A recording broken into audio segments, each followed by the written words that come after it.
Hi badminton lovers, ನಾನು Ravindra Shanbhag, badminton certified coach BWF. ಇವತ್ತು ನಾವು ಝೆಡ್ ಜಿಗ್ಲರ್ ಅಪೆಕ್ಸ್ ಝೆಡ್ ಜಿಗ್ಲರ್ನ ರೀಬಾರ್ನ್ ಮಾಡೆಲ್ನ ರಿವ್ಯೂ ಮಾಡ್ತಿದ್ದೀವಿ. ಇದು ಝೆಡ್ ಜಿಗ್ಲರ್ ಆಲ್ರೆಡಿ ಅವರು ಲಾಂಚ್ ಮಾಡಿದ್ದಾರೆ, ಅದರಲ್ಲೇ ಅಪ್ಗ್ರೇಡೆಡ್ ವರ್ಷನ್ ಆಗಿದೆ. ಇದು ಝೆಡ್ ಜಿಗ್ಲರ್ 38 LBS ಆಗಿತ್ತು ಮ್ಯಾಕ್ಸ್ ಟೆನ್ಷನ್, ಆದರೆ ಇದನ್ನು ಇನ್ನೂ ಬಿಲ್ಡ್ ಕ್ವಾಲಿಟಿಯನ್ನು ಚೆನ್ನಾಗಿ ಮಾಡಿ 42 LBSನ ಮ್ಯಾಕ್ಸ್ ಟೆನ್ಷನ್ ಇಟ್ಟು ಮ್ಯಾಕ್ಸ್ ಎನರ್ಜಿ ಮತ್ತು ಪ್ಲಸ್ ಮ್ಯಾಕ್ಸ್ ಪವರನ್ನು ಸ್ಲೋಗನ್ ಇಟ್ಕೊಂಡು ಅವರು ಲಾಂಚ್ ಮಾಡಿದ್ದಾರೆ. ಇದಕ್ಕೆ 42 LBS ಮ್ಯಾಕ್ಸ್ ಟೆನ್ಷನ್ ಹಾಕಲಿಕ್ಕೆ ಬರೋದಕ್ಕಾಗಿ ತುಂಬ ಸ್ಮ್ಯಾಶ್ನ ಜನರೇಟ್ ಮಾಡ್ಬೋದು.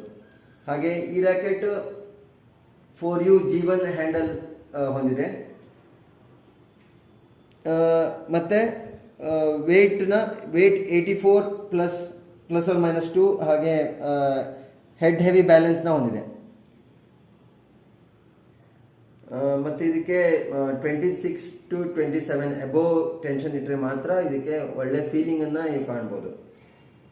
ಮತ್ತೇನೆಂದರೆ ಇದು ಝೆಡ್ ಜಿಗ್ಲರ್ ಮೊದಲೇ ಅವರು ಗ್ಲಾಸಿ ಫಿನಿಶಿಂಗನ್ನು ಬಿಟ್ಟಿದ್ರು, ಈಗ ಅವರು ಮ್ಯಾಟ್ ಫಿನಿಶಿಂಗನ್ನು ಬಿಟ್ಟು ತುಂಬ ಬ್ಯೂಟಿಫುಲ್ಲಾಗಿ ಕಾಣುವಾಗೆ ಮಾಡಿದ್ದಾರೆ. ಹಾಗೆ ರ್ಯಾಕೆಟು 7600 MRP ಬರುತ್ತೆ. ನಮಗೆ ಮಾರ್ಕೆಟಲ್ಲಿ ಸಿಗೋದು 3000ಇಂದ 4000 ರೇಂಜ್ ಒಳಗೆ ಸಿಗುತ್ತೆ. ಹಾಗೆ ಇಲ್ಲಿ ನೀವು ನೋಡ್ಬೋದು, ಈಗ ಜೆನ್ಯೂನ್ ರ್ಯಾಕೆಟ್ ನಾವು ಬೈ ಮಾಡಬೇಕು, ಯಾಕಂದರೆ ತುಂಬ ಡೂಪ್ಲಿಕೇಟ್ಸ್ ರ್ಯಾಕೆಟ್ ಬರ್ತಾ ಇದೆ. QR ಕೋಡನ್ನು ಕೊಟ್ಟಿರ್ತಾರೆ, ಅದನ್ನು ಸ್ಕ್ಯಾನ್ ಮಾಡಿದರೆ ಮಾತ್ರ ನಮಗೆ ಅಥೆಂಟಿಕೇಷನನ್ನು ಕಾಣ್ಬೋದು. ನನ್ನ ಮುಂದಿನ ವಿಡಿಯೋಗಳಿಗಾಗಿ ಲೈಕ್ ಮಾಡಿ, ಶೇರ್ ಮಾಡಿ, ಸಬ್ಸ್ಕ್ರೈಬ್ ಮಾಡಿ. Thank you.